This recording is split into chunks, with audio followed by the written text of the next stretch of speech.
দেশে অপরাধের সর্বোচ্চ শাস্তি মৃত্যুদণ্ড। নানা অপরাধে নারীরাও এ দণ্ড পেয়ে থাকেন।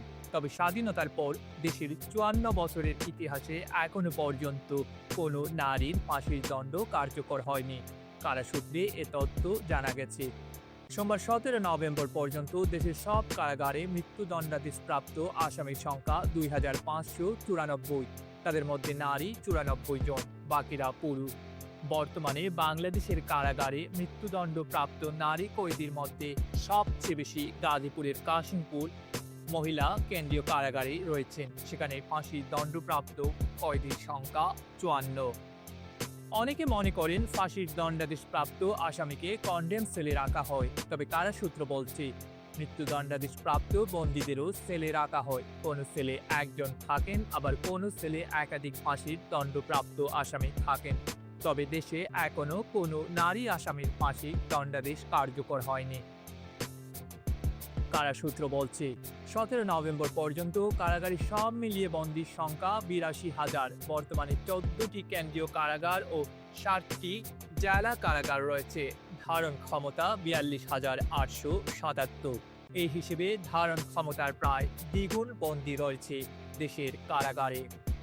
পুরুষের পাশাপাশি অনেক নারীকে খুনোখুনির মতো অপরাধে জড়াতে দেখা যায়। তাহলে কেন এখন পর্যন্ত কোনো নারীর ফাঁসির দণ্ডাদেশ কার্যকর হয়নি? এমন প্রশ্ন অনেকেরই মনে উঁকি দিতে পারে। জুলাই আন্দোলনে সংগঠিত মানবতা বিরোধী অপরাধে ক্ষমতাচ্যুত প্রধানমন্ত্রী শেখ হাসিনার মৃত্যুদণ্ডের রায় ঘোষণার পর আবারও সামনে এসেছে এ প্রশ্নটি। সমাজে অনেকেরই প্রচলিত ধারণা নারীদের ফাঁসি দেওয়া হয় না। আসলে বিষয়টি তা নয়। সংশ্লিষ্টরা বলছেন, আইনের কোথাও বলা নেই নারীদের ফাঁসি দেওয়া যাবে না। ফাঁসির দণ্ডাদেশ কার্যকর করতে হলে বেশ কয়েকটি আইনি ধাপ অতিক্রম করতে হয়। এরপর মৃত্যুদণ্ডাদেশ কার্যকরের বিষয় আসে। তবে এখনও সবকটি আইনি ধাপ সম্পূর্ণ করে কোনো নারীর ফাঁসির দণ্ড দেশে কার্যকর হওয়ার নজির নেই। তাই অনেক নারী ফাঁসির দণ্ড নিয়ে বছরের পর বছর কারাগারে থাকলেও মৃত্যুদণ্ড কার্যকর হয়নি।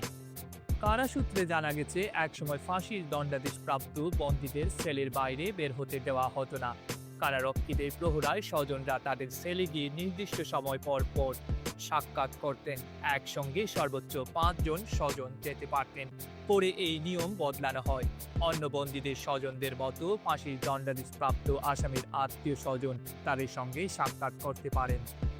কারাগারের নিয়ম প্রথা নিয়ে বাইরের মানুষের মধ্যে নানা মিথ রয়েছে। অনেক বিশ্বাস করেন দেশে রমজানে কারো ফাঁসি কার্যকর হয় না। আইনে এমন কিছু বলা নেই। তবে সাধারণত মুসলিম দেশ হিসেবে রমজানে কারো ফাঁসি কার্যকর করা হয় না। রিপোর্ট আধুনিক কাগজ।